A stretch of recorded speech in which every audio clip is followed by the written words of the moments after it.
আগেই তো সব হারিয়ে ফেলেছিল মুম্বাই ইন্ডিয়ান্স।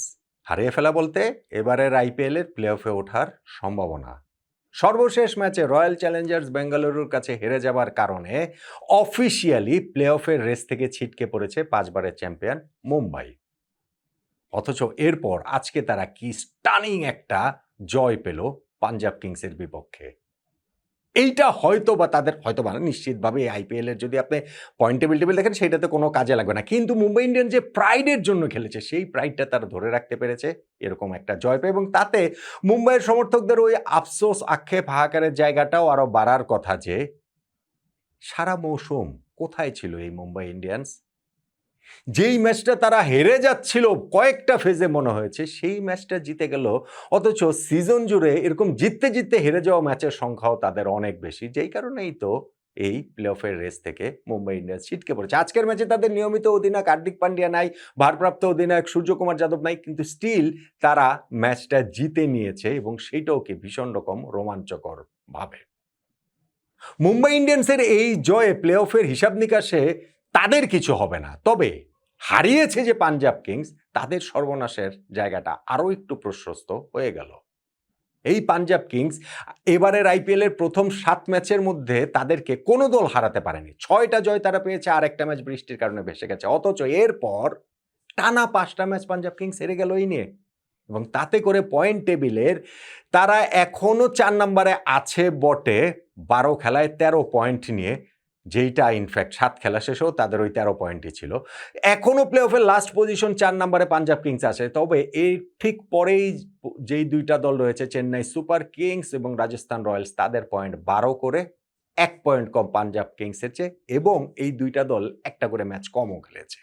ফলে নিজেদের হাতে থাকা ম্যাচ যদি চেন্নাই এবং রাজস্থান জিতে যায় তাহলে পাঞ্জাব কিংসকে প্লে অফ পজিশনটা ছেড়ে দিতে হচ্ছে।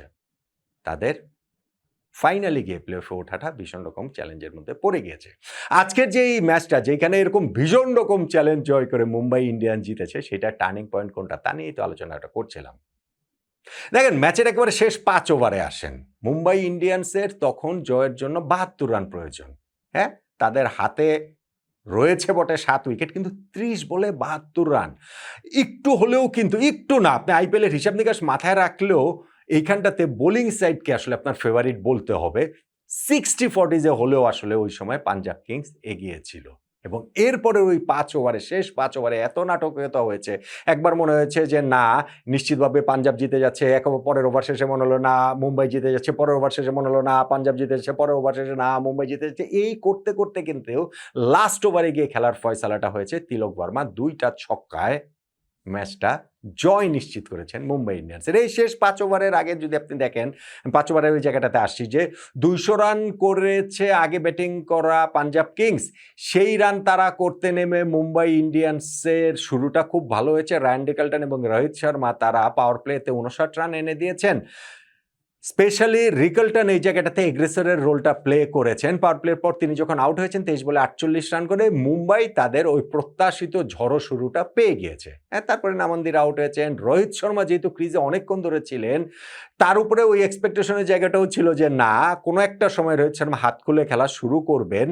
শুরুতে সেটা যেটা করতে পারছিলেন না, এবং ম্যাচটা তিনি হচ্ছে গিয়ে ওইটা প্রফেশনাল ওয়েতে জিতিয়ে নিয়ে আসবেন মুম্বাই ইন্ডিয়ান্সকে। কিন্তু যুজবেন্দ্র চাহালের একটা ব্রিলিয়ান্ট লেগ স্পিনে তিনি যখন বোল্ড হয়ে যান 25 বলে 24 রান করে, এরপরে মুম্বাইয়ের জন্য কাজটা কঠিন হয়ে যায়, ক্রমশ আরো কঠিন হতে থাকে। তিলক ভার্মা এবং শেফরন রাদারফোর্ডের পার্টনারশিপটা এগুচ্ছিল বটে, কিন্তু সেই এগোতে এগোতেও একটা সময় গিয়ে দেখা গেল শেষ 5 ওভারে 72 রান প্রয়োজন। তখন তো পাঞ্জাব কিংসকে জয়ের জন্য আপনার ফেভারিট বলতেই হবে। বোলিংয়ে তখন আসলেন সেই চাহাল, যিনি প্রথম 3 ওভারে মাত্র 12 রান দিয়ে রোহিত শর্মার উইকেট নিয়েছেন, এবং তার ওভারটা থেকে 20টা রান তুলে নিলেন এই 2 ব্যাটসম্যান মুম্বাই ইন্ডিয়ান্সের তিলক ভার্মা এবং Sherfane Rutherford. All of a sudden ম্যাচে একটা উত্তেজনা চলে আসলো।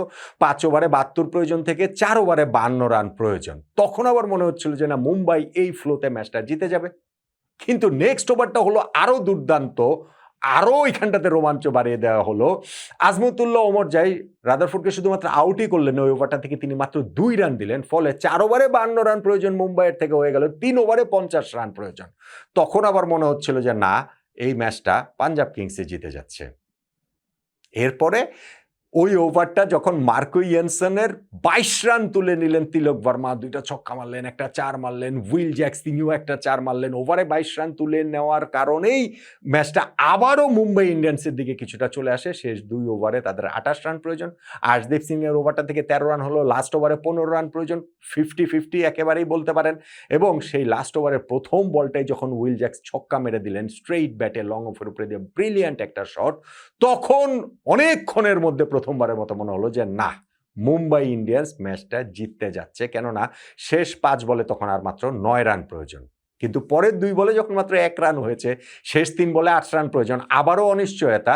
সেই অনিশ্চয়তা অবশ্য দূর হয়ে গেছে তিলক ভার্মার ব্রিলিয়ান্ট 2টা শটে, এক্সট্রা কাভারের উপরে দিয়ে মারা ছক্কায় এবং তারপরে লং লেগের উপর দিয়ে মারা 2টা ছক্কাতে তিনি নিজে 33 বলে 75 রানে নট আউট থাকলেন। 6টা ছক্কা, 6টা 4-এ তার এই 227 স্ট্রাইক রেটের ইনিংসটা তিলক ভার্মার, এবং মুম্বাই ইন্ডিয়ান্সকে 6 উইকেটে ম্যাচটা জিতিয়ে দিলেন 1 বল হাতে থাকতে।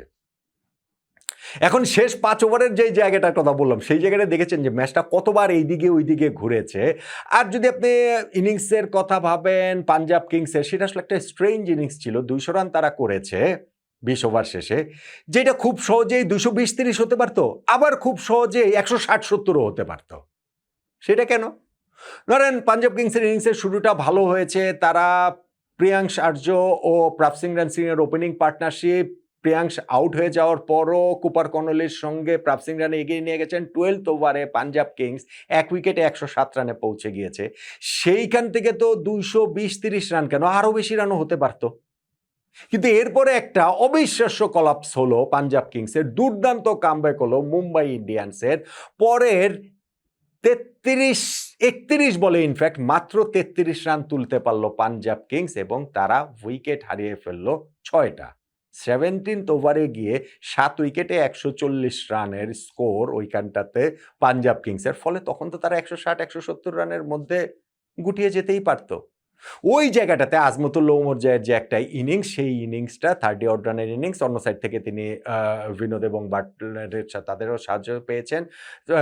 সেই কারণে ইনিংসটা হচ্ছে গিয়ে 200 রান পর্যন্ত পৌঁছায় পাঞ্জাব কিংসের, যেইটা জয়ের জন্য যথেষ্ট বলে মনে হচ্ছিল তাদের বোলিং ইনিংসের শেষ 5 ওভারের ওই সময়টাতে, কিংবা ধরেন শেষ 3 ওভারের ওই সময়টাতে। 5 ওভারে 72 রান লাগে, কিংবা 3 ওভারে 50 রান যখন লাগে মুম্বাই ইন্ডিয়ান্সের। কিন্তু তিলক ভার্মা এবং উইল জ্যাক্সের ব্রিলিয়ান্ট 2টা ইনিংস, স্পেশালি তিলক ভার্মার এই ইনিংসটার কারণে মুম্বাই ইন্ডিয়ান্স ম্যাচটা জিতে গেছে এবং পাঞ্জাব কিংস ম্যাচটা হেরে গেছে। তাহলে টার্নিং পয়েন্ট কোনটা? আমার কাছে মনে হয় ভেরি ইজি। একটা হচ্ছে গিয়ে ওই পাঞ্জাব কিংসের ইনিংসটা আমি বলছিলাম যে খুবই স্ট্রেঞ্জ ইনিংস, সেইখানটাতে কিন্তু মুম্বাইয়ের ফিল্ডিং যা তা হয়েছে।